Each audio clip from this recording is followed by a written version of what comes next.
Innes, thanks for your time. You pointed out that spending as a percentage of GDP will be the highest percentage since the 80s. Why is that a problem? Well, afternoon, Kieran. Well, I think there's almost universal anxiety amongst business and amongst economists that government spending is very much on the up. And, we've seen in the past year 85% of the jobs that have been created in Australia have either been directly by government through hiring of public servants or government-funded jobs, healthcare, disability, childcare, those sort of sectors. All of those sectors are eminently defensible, but when you cumulatively put that together, what that's telling you is that we're starting to see significant increase in government spending. That spend is now at sort of almost 40-year highs compared to our GDP. That starts to crowd out the private sector, and it starts to really push inflation, interest rate pressures up again. And that's what we've seen through the past year. So, the government is able to make those decisions, but they also need to make choices around where they spend. And that's the concern that we have, is that spending that government is doing, federal and state, is pushing against what the Reserve Bank is trying to do to get inflation and interest rates down. So has the government approach to this point been misplaced? The Treasurer would argue that given the anaemic growth in the economy, the fact that we have any growth is due to that public sector.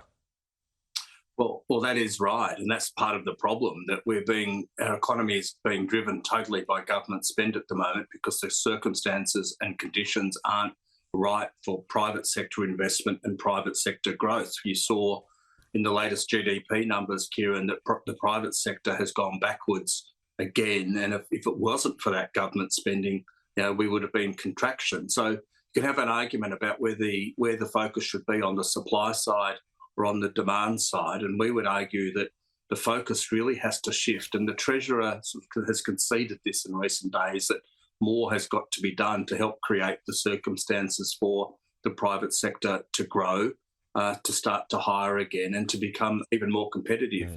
We've got this huge productivity problem in the country, and spending it on government services, which are pretty much non-productive in the economic sense, is not going to help our productivity malaise. The other issue that he points out, though, that some of a fair percentage of the spend, the increased spend, is indexation of things like pension payments, things that are inexorable or inevitable. As the government has decided to call them automatic.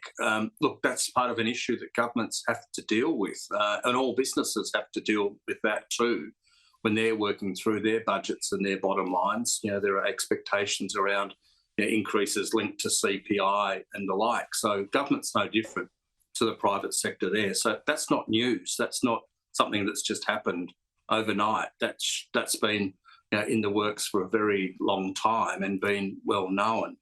But that's just part of the issue that we have here. The problem is that the bottom line for the country is now, is getting very, very treacherous. We're about to hit $1 trillion in government debt in 25, 26. That's a lot of debt that we're going to be carrying forward.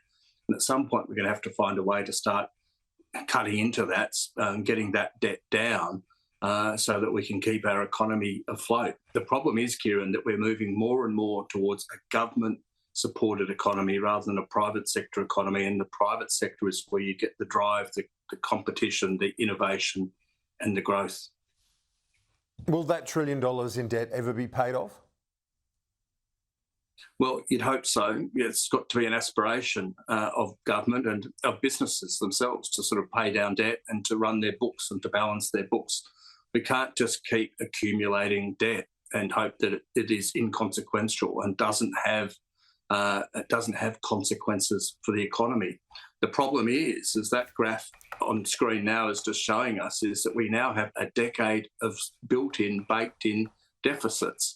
We have a structural deficit problem now within the economy, and that's not going to get any easier, as we think about what's happening in the Chinese economy, upon which we're so reliant when it comes to commodity prices. What's going to happen, just think about the hypothetical, when Donald Trump perhaps comes to us as he's likely to go to NATO and say, increase your defence spending to 3% of GDP from just about 2.1 where it is now, and it's actually going down next year. You put all those sort of problems together, we've got to fundamentally rethink how we formulate a budget. That, Kieran, is why we need to have big thinking process around tax reform, regulatory reform, and the like. And we keep coming back to productivity. We've got to drive that to drive our economy forward. Australian Industry Group Chief Innes Willox, great to chat as always. Thanks, Kieran. Take care. Have a good Christmas.